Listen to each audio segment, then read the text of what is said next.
Now it's unwound, I believe, if I tip the engine back. There we go, the jet and emulsion tube has just fallen out. So, here's your jet. This is a 75 jet, which is the only size that's allowed in GX UK. Camera's not going to focus on it very well, but very small thing. And yeah, that's you can see it's been slightly mangled with a screwdriver previously and getting it out, which is why you have to be very careful with them. And then this is your emulsion tube. I can never remember which one is which, but basically you can run a W50 or a 922 emulsion tube. I can't tell by looking at them exactly which one it is, but this is the older style, which for some reason my engine prefers. So basically what you want to do is hold it up to the light, check that there's nothing blocking those little tiny holes you can see in it, and then basically spray a load of carb cleaner onto it and then just reassemble it. It goes back in that way up, and your jet goes obviously with the screw hole down, so they sort of sit like that basically, so that then goes back up inside that hole, and then you've cleaned out the jet and emulsion tube, and that's really the only maintenance you can properly do on these engines. So to show you how to get the jet and emulsion tube out, so I have this screwdriver, which is I use specifically for the job. I can probably find a link for where you find one of these.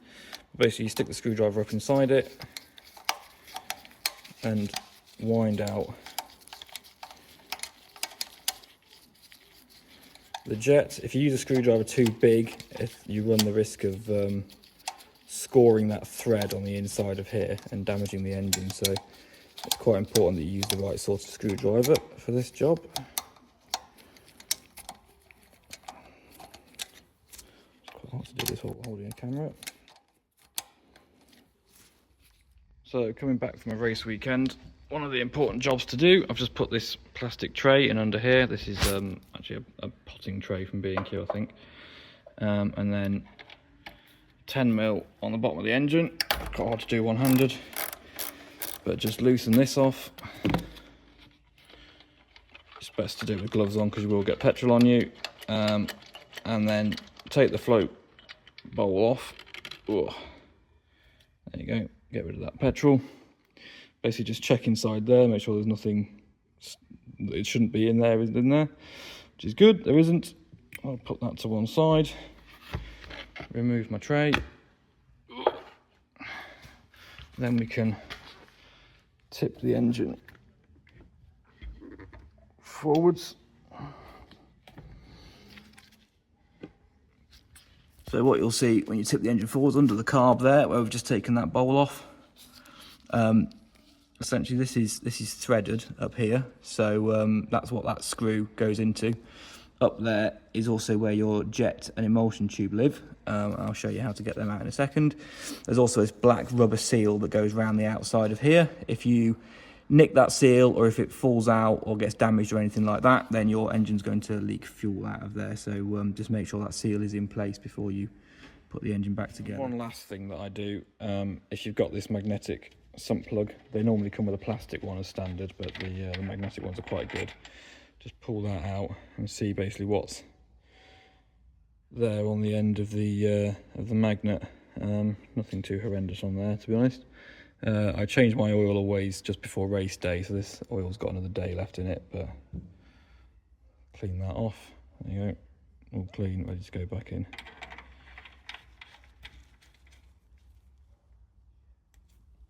So now that's back together, next thing I do is just get a rag, dip it in the petrol that we drained out from the engine. It's a little trick I got from Venom. And then basically just give this all a bit of a clean up on this side, because you get all sorts of chain lube and all sorts of crap basically in there, and petrol does a fantastic job of cleaning it all up, really. So there you go, and then that's basically it. You're ready to go racing against once you've done all that. Right, so this is a bit of a video about how to look after a Honda GX200 engine for GX UK. This is my practice engine, which is a Venom GX200, and I'm just going to explain a few things, what I do between events. This has literally just come back from Ella Park. I haven't done anything to it yet. So, first things first, fold that up out the way. That's the fuel filter. It just means it won't drip fuel anywhere. So they're quite basic engines. Obviously you've got your shaft here, which is where the clutch goes onto. I've obviously taken the clutch off already just for transport. These are the engine mounts on the bottom. These are 7 kart mounts, and they get spaced out as far as you can go. So you've got as much clearance on the clutch side here as possible, basically, because on an OTK kart it's quite narrow, the gap between your seat stays and your engine. I use these magnetic sump plugs in my engines as well, just so if there's any metal filings or anything going around in the oil, then you can pick it up. I also generally upgrade my throttle return springs to these beefier ones, which are actually a Rotax exhaust spring. So first things first, generally, when I get them back, just give them a sort of quick check over, quick look at. The important thing to remember with these engines, you can tip them forwards like that, but do not tip them back, because then the oil will go into the carb and your engine won't turn over. So that's the first important thing. So in terms of the electrical components on the engine, obviously here is your on and off switch. You've got your pull cord here for pull starts, your actual throttle. Back here is the carb. So if you want to put the choke on, grey one goes back, that's choke on. As soon as the engine starts, stick the choke back forwards again, and then it should run quite happily. The black one below is to turn the fuel on and off. So you want to make sure that basically when you're running on track, both of those are pushed forwards.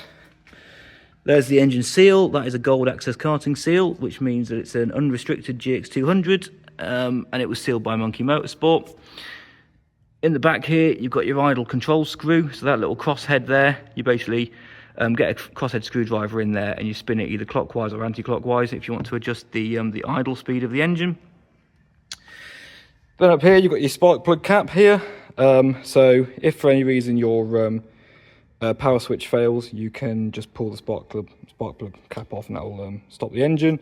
And then obviously your spark plug's just under here as well.